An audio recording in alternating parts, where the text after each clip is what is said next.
Alors je suis venue faire une performance que j'ai appelée Strat, où je suis avec un musicien sur le plateau. Donc ça s'est fait hier à la salle plénière. Après j'aime aussi à dire, c'est une expression d'une amie slameuse qui dit, voilà, je suis venue faire mon travail de contamination en fait. Voilà, comment ma trajectoire d'enfant issu d'eux, vous mettez ce que vous voulez derrière, peut à un moment donné prendre la parole.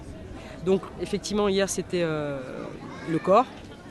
Aujourd'hui je sors d'un débat où j'ai été accompagnée de Leila Kukierman et Alain Ayot qui avait comme titre Art et ou choc des cultures, où là j'ai pris la parole pour justement parler de ma trajectoire en tant qu'artiste sans formation, parce que je viens du hip-hop, et finalement comment en 30 ans j'ai pu construire une carrière de danseuse chorégraphe et finalement sans ces formations qui peuvent exister ou qui n'existent pas parce qu'il n'y a pas de formation pour être chorégraphe, j'ai pu traverser justement cette trajectoire et ces différents espaces culturels.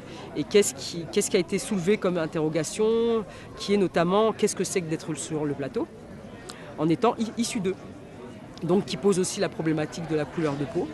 Donc en étant ici, c'est un peu ça, c'est comment je rapporte une parole qui est celle du vaincu, qui est celle du minoré, et que ne serait-ce que d'être ici, moi là, et sans parler, c'est politique.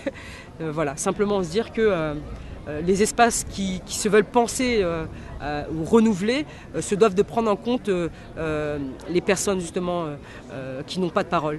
Et voilà, je suis danseuse, mais à un moment donné, c'est une urgence, c'est devenu une urgence de prendre la parole pour évoquer ce qui est notre point de vue et ne pas tout le temps laisser les espaces à des gens qui seraient en observation ou dans la pensée ou se voulant experts, mais que la trajectoire qui est la mienne peut avoir aussi un poids.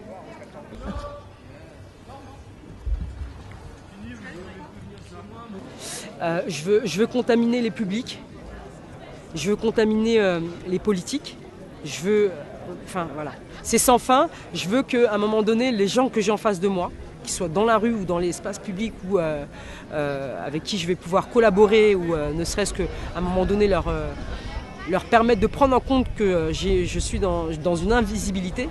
Je veux leur permettre à un moment donné qu'ils prennent en compte le fait colonial, une construction de l'imaginaire collectif colonial comme étant quelque chose qui leur a empêché de me voir comme j'étais.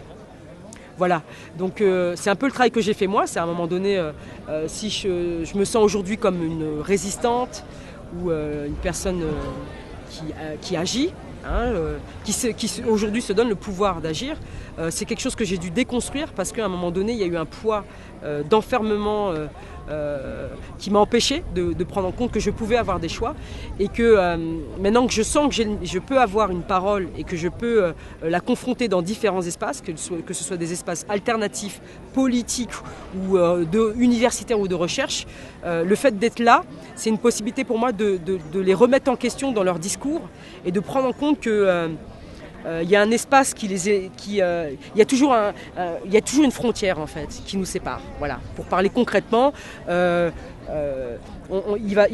vont être dans un discours où il ne me prend pas en compte dans quelque chose de concret, de réel.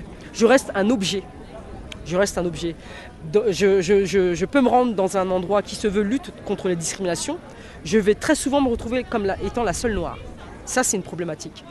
Avec des gens blancs, donc qui ont des privilèges, qui vont citer des auteurs blancs ou qui vont citer des exemples blancs sans prendre en compte que je ne suis pas que victime.